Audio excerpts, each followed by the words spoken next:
For teachers and for school leaders, all instruction should be designed and aligned to meet the needs of every student in the classroom.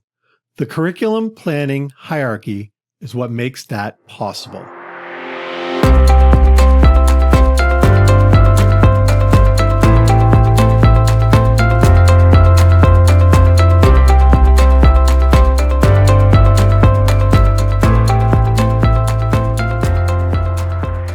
My name is Dr. Ron Fussell, and I am a professor of education at Creighton University, where I work with aspiring public and Catholic school leaders. This is the first video in a multi-part series designed to help aspiring school leaders to be ready to lead curriculum, instruction, and assessment processes in the schools in which they will eventually lead. I want you to consider for a minute if attorneys operated in a vacuum, unaware of standards of practice, legal precedents, or how any of it relates to the needs of a client.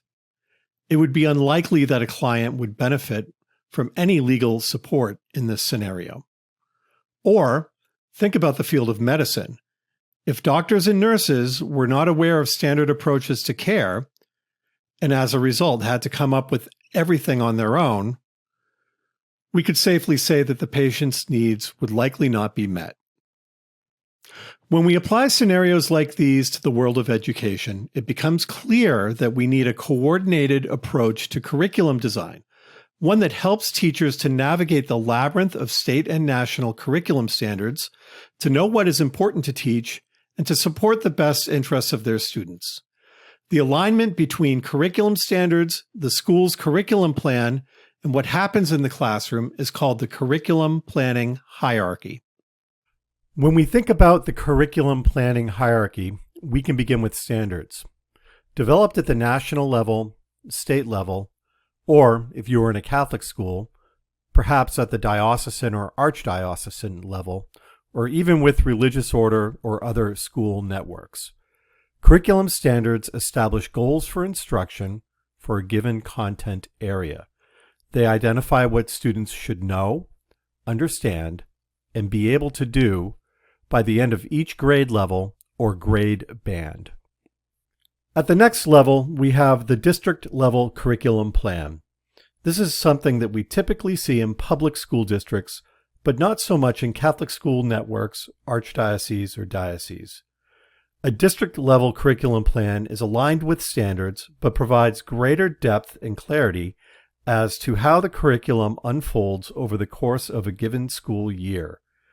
They are usually broken into units of instruction, which typically last several weeks, and they identify the big ideas, specific content, and specific standards that are addressed by the unit.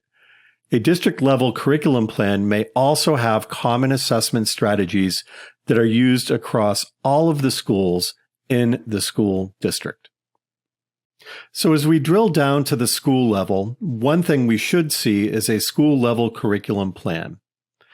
And if it's a public school situation where there is also a district-level curriculum plan, the individual public school will usually model their curriculum plan off of the formatting and standards and norms of the district-wide model. The only difference being that the school-level curriculum plan will be specific for the needs of the students in that school. Along with that, we'll see schools identify instructional resources, such as textbooks, to support the curriculum plan, keeping in mind that the textbooks themselves or any other specific resources are not in and of themselves the curriculum plan. But these are developed at the school level to respond to the school's mission and values in a way that meets the needs of all of the students in that school. And finally, we have classroom instructional planning, as well as differentiation for the individual needs of specific students. And this level involves instructional planning that is planned by the teacher, as the teacher knows what is in the best interests of his or her specific students in that classroom at that time. So you may have 3 English teachers, for example, or 3 third grade math teachers, and those 3 teachers will be following the school's published school level curriculum plan.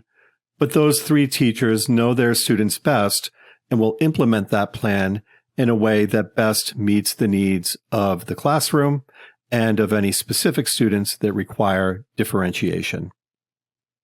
So what does this mean for the school leader as an instructional leader? Well, if we look at the curriculum planning hierarchy from top down or bottom up, depending on how you look at it, we want to make sure that as school leaders, we're looking for alignment between the 30,000-foot view of national standards and benchmarks or state-level standards and benchmarks, all the way down to what's happening in the classroom with specific students with specific needs. We should be able to know how all of it aligns and connects so that we ensure that there's equity of access for an outstanding educational experience for every student in the school.